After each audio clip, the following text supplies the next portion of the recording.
ఏ రోజు వరకు ఆ రోజు చేసుకుంటా చెప్పిన వాటి ఇంటా చేయాలి. ఇంటి దగ్గర అమ్మా నాన్న కూడా బాధ పెట్టకూడదు. చక్కగా స్కూల్కి రండి. ఇంటికి వెళ్ళిన తర్వాత మళ్ళీ స్నానం అవన్నీ చేసి తిని మళ్ళీ వర్క్ చేసుకోండి, మంచిగా చదువుకోండి. ఏంటి పిల్లలు ఇలా పెట్టండి అమ్మా. ప్రియమైన మిత్రులారా, యువత అనేది ఏ దేశానికైనా శక్తి మరియు శక్తి యువతకు ముఖ్యమైన సహకారం ఉంది. మరియు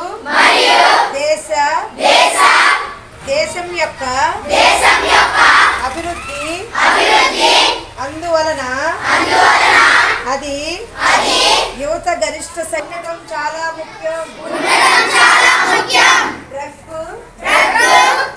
ఫ్రీ ప్రచారంలో చేరండి. దీన్ని అంగీకరిస్తున్నాను.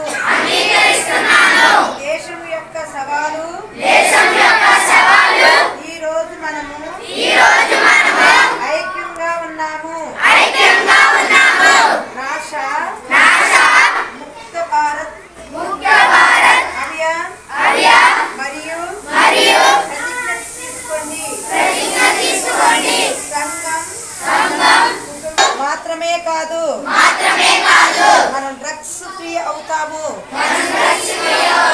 ఎందుకంటే మార్పు రావాలి. మనతోనే ప్రారంభించండి. కాబట్టి అందరం కలిసి గట్టి నిర్ణయం తీసుకుందాం.